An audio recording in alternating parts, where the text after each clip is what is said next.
Hello guys, welcome back to another video. आज की video में बात करेंगे आईबीपीएस क्लर्क 2022 में जो वैकेंसी आई है उसके बारे में।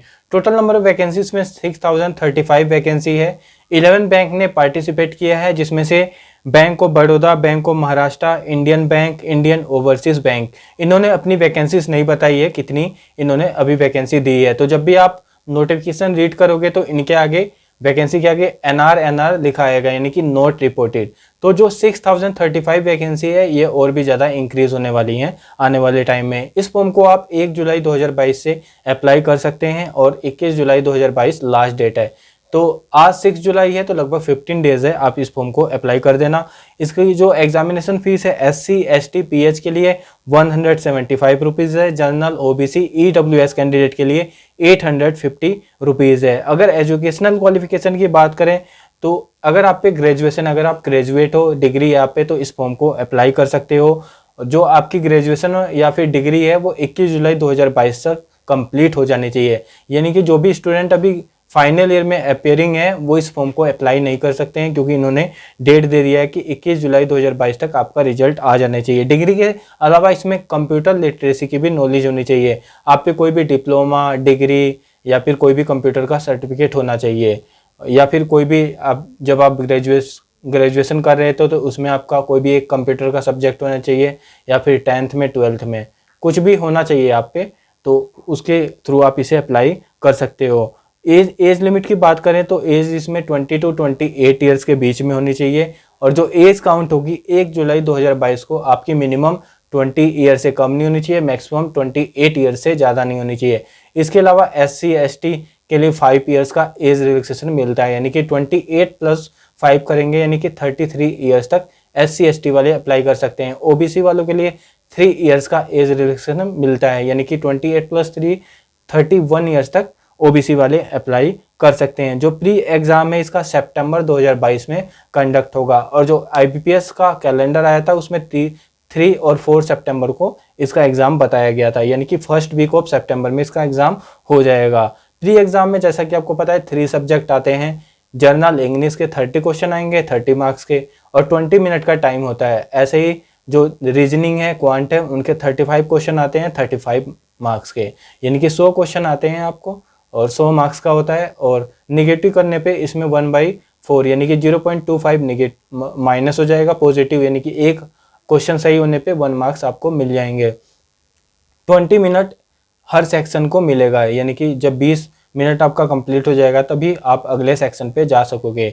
और इसमें सेक्शनल कट ऑफ भी होगा। ओवरऑल के अलावा आपको सेक्शनल कट ऑफ भी क्लियर करना पड़ेगा। प्री एग्जाम बता दिया। मेंस एग्जाम अक्टूबर 2022 में होगा, और ज्वाइनिंग भी आपको अप्रैल 2023 में मिल जाएगी। तो ज्वाइनिंग भी बहुत जल्दी मिलती है। सो आज के वीडियो में देखेंगे इसका एज लिमिट डिटेल में देखेंगे, क्वालिफिकेशन में क्या क्या चाहिए, सिलेबस क्या है, एग्जाम पैटर्न क्या है, आप इस फॉर्म को कैसे अप्लाई करोगे, सभी के बारे में 1 by 1 देखेंगे। तो चलिए स्टार्ट करते हैं। अगर आप चैनल पर फर्स्ट टाइम विजिट कर रहे हो तो इसे सब्सक्राइब कर लेना, बेल आइकन को प्रेस कर देना। गवर्नमेंट जॉब से रिलेटेड अपडेट आपको मिलने लगेगी। वीडियो पसंद आए तो लाइक भी कर सकते हैं।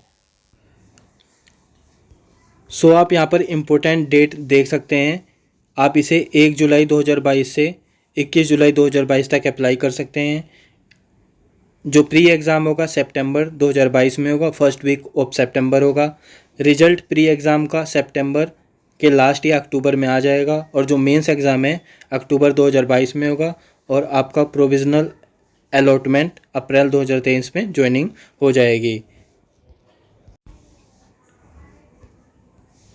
यहाँ पर आप एज लिमिट देख सकते हो। 1 जुलाई 2022 को एज काउंट होगी, मिनिमम 20 ईयर्स, मैक्सिमम 28 ईयर्स, यानी कि 2/7/1994 टू 1/7/2022 के बीच में होना चाहिए, और ये दोनों डेट भी काउंट होगी।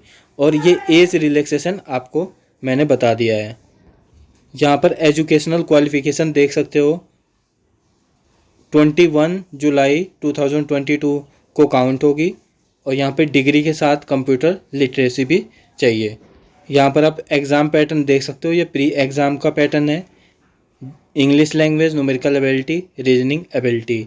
इंग्लिश के 30 क्वेश्चन आएंगे 30 मार्क्स के। न्यूमेरिकल एबिलिटी के 35 क्वेश्चन आएंगे 35 मार्क्स के। रीजनिंग एबिलिटी के 35 क्वेश्चन आएंगे 35 मार्क्स के। टोटल नंबर ऑफ क्वेश्चन 100 रहेंगे और 100 मार्क्स के रहेंगे। हर सेक्शन में आपको सेपरेटली 20 मिनट का टाइम मिलेगा, टोटल 1 आवर का ये एग्ज़ाम होगा। इसके अलावा यहाँ पर देख सकते हो आपको सेपरेट अलग अलग इन्हें क्वालिफाई करना पड़ेगा, यानी कि इंग्लिश को अलग क्वालिफाई करना पड़ेगा, न्यूमेरिकल एबिलिटी को अलग और रीजनिंग को अलग, और ओवरऑल तो रहेगा ही। और यहाँ पर ये मेंस एग्ज़ाम का सिलेबस देख सकते हो, जिसमें जर्नल एंड फाइनेंशियल अवेयरनेस के 50 क्वेश्चन 50 मार्क्स के, जर्नल इंग्लिश के 40 क्वेश्चन 40 मार्क्स के, रीजनिंग एबिलिटी कंप्यूटर एप्टीट्यूड के 50 क्वेश्चन 60 मार्क्स के, क्वांटिटेटिव एप्टीट्यूड के 50 क्वेश्चन 50 मार्क्स के, 190 क्वेश्चन आएंगे, 200 मार्क्स का रहेगा। और यहाँ पर टाइम देख सकते हो आप। अभी इसके बारे में डिटेल में बात करते हैं।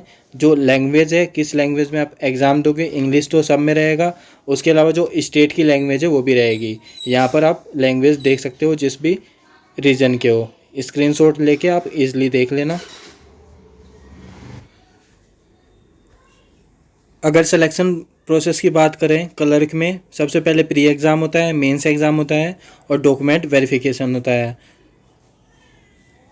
पीओ का जो एग्ज़ाम होता है उसमें आपको पता है इंटरव्यू भी ऐड होता है, बाकी सभी प्रोसेस सेम ही होता है। तो दोनों ही डिस्कस कर लेंगे ताकि बाद में आपको बार बार देखने की ज़रूरत ना पड़े कोई वीडियो। यहाँ पे प्री एग्ज़ाम का सिलेबस ये हमने डिस्कस कर लिया है, बिल्कुल सेम होता है। और सेक्शनल कट ऑफ है, ये हमने डिस्कस कर लिया है। अगर प्री एग्ज़ाम में रीजनिंग की बात करें तो सबसे पहले सीटिंग अरेंजमेंट आती है। इसमें 2 सेट होते हैं, एक सेट में 5 क्वेश्चन होते हैं, तो 10 क्वेश्चन तो यहीं से आ जाते हैं आपके। 5 to 10 क्वेश्चन, पजल के भी 5 to 10 क्वेश्चन आ जाते हैं। कोडेड इनइक्वालिटी के भी 3 to 4 क्वेश्चन देखने को मिलते हैं। अल्फा न्यूमेरिक सीरीज़ के 4 to 5 क्वेश्चन आते हैं। डायरेक्शन के 3 to 4 क्वेश्चन आते हैं। सिलोक्स के 3 to 4 क्वेश्चन आते हैं। ब्लड रिलेशन के 1 to 3 क्वेश्चन आते हैं। रैंकिंग के 1 to 4 क्वेश्चन आते हैं। इसके अलावा logical reasoning, alphabet test, data sufficiency, tabulation, input output, coding decoding भी आती है। न्यूमेरिकल एबिलिटी की बात करें, क्वांटिटेटिव एप्टीट्यूड के, इसमें सिंप्लीफिकेशन एंड अप्रोक्सीमेशन क्लर्क में काफ़ी पूछा जाता है, 5 to 10 क्वेश्चन आते हैं। डेटा इंटरप्रेशन डीआई के 2 क्वेश्चन होते हैं, यानी कि 10 क्वेश्चन। तो हर एग्जाम में ये बहुत इंपॉर्टेंट होते हैं। 20 to 25 क्वेश्चन इनसे ही कवर हो जाता है। डेटा इंटरप्रेशन, सिंप्लीफिकेशन और नंबर सीरीज़ के भी 5 क्वेश्चन आते हैं। क्वाड्रेटिक इक्वेशन के क्वेश्चन आते भी हैं, नहीं भी आते हैं, 5 क्वेश्चन तक आ सकते हैं। Profit and loss, mixture alligation, CI NSI, surds indices, time and work, time and distance, mensuration में 3D आता है, cylinder, cone, sphere, ratio and proportion, number system, percentage, permutation and combination, probability. English की बात करें तो इसमें reading comprehension के 5 to 10 question आते हैं। क्लोज टेस्ट के 3 to 4 क्वेश्चन आते हैं। Para jumble, fill in the blanks के 3 to 4 क्वेश्चन आते हैं। पैराग्राफ के इसमें क्वेश्चन आते हैं। मल्टीपल मीनिंग, एरर स्पॉटिंग के क्वेश्चन आते हैं। सेंटेंस इंप्रूवमेंट के क्वेश्चन आते हैं। Word association, vocabulary, verbal ability, miscellaneous. Mains exam की बात करें तो ये मैंने आपको बता दिया है कि क्या इसका एग्ज़ाम पैटर्न होता है। अब सिलेबस की बात करते हैं। जनरल इंग्लिश में बिल्कुल वही सेम चीज़ें होती हैं, बस इसमें ज़्यादा क्वेश्चन आते हैं, डिफ़िकल्टी लेवल इंक्रीज हो जाता है। इसमें जो क्वांटिटेटिव एप्टीट्यूड होता है, इसमें data and analysis and interpretation आता है, जिसमें आपको डीआई का वेटेज बहुत ही ज़्यादा इंक्रीज हो जाता है। डीआई में bar graph, line chart, tabulation, caselet, radar and web, pie chart, ये क्वेश्चन आते हैं। 15 to 25 क्वेश्चन आ सकते हैं। इसके अलावा डेटा सफिशिएंसी के 3 to 5 क्वेश्चन आते हैं। अप्रोक्सीमेशन के 5 क्वेश्चन आते हैं। इनइक्वालिटी यानी कि जो क्वाड्रेटिक इक्वेशन होता है उसके भी इसमें 3 to 4 क्वेश्चन आते हैं। नंबर सीरीज़ के क्वेश्चन आते हैं। बाकी जो प्री एग्ज़ाम में ये सिलेबस होता है बिल्कुल सेम होता है। रीजनिंग की बात करें, पजल का वेटेज काफ़ी ज़्यादा होता है मेंस एग्जाम में। 16 to 25 क्वेश्चन आते हैं। स्टेटमेंट एंड एजप्शन से 5 to 10 क्वेश्चन आते हैं। मशीन इनपुट एंड आउटपुट से 3 to 5 क्वेश्चन आते हैं। ब्लड रिलेशन से 3 to 5 क्वेश्चन आते हैं।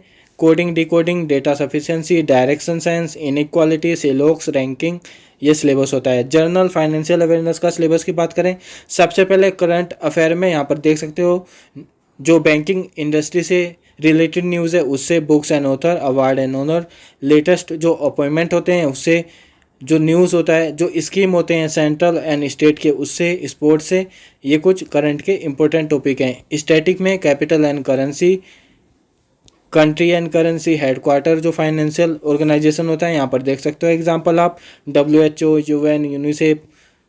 उसके बाद जो डांस फॉर्म हो गया, nuclear and thermal power station. Banking and financial awareness में यहाँ पर देख सकते हो, इससे भी स्टैटिक अवेयरनेस में आते हैं क्वेश्चन।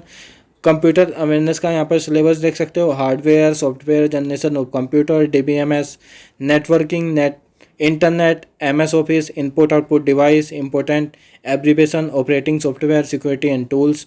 अगर इम्पोर्टेंट बुक की बात करें तो सबसे पहले ये मैथ का है, फास्ट ट्रैक ऑब्जेक्टिव अर्थमेटिक की, ये काफ़ी अच्छी बुक है राजेश वर्मा की, ये ले सकते हो, यहाँ पर देख सकते हो।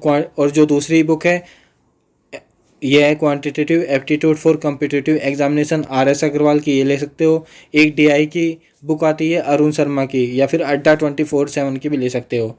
रीजनिंग में verbal and non verbal reasoning है, RS अग्रवाल की, ये ले सकते हो, या फिर अड्डा 24/7 का भी एक रीजनिंग का आता है। इंग्लिश की बात करें तो एक RS अग्रवाल की बुक आती है ऑब्जेक्टिव जर्नल इंग्लिश की, ये ले लेना। और ग्रामर के लिए प्लेन टू पैरामाउंट की बुक आती है इंग्लिश ग्रामर की, ये ले लेना। ये कुछ इसकी डिटेल रही। अब सैलरी स्लिप की बात कर लेते हैं।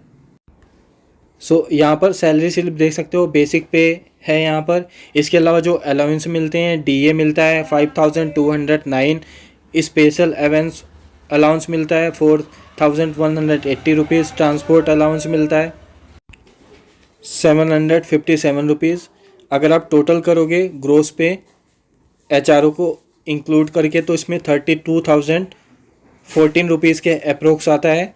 बाकी डिपेंड करता है सिटी के अकॉर्डिंग भी कुछ इंक्रीज़ भी हो जाता है ये।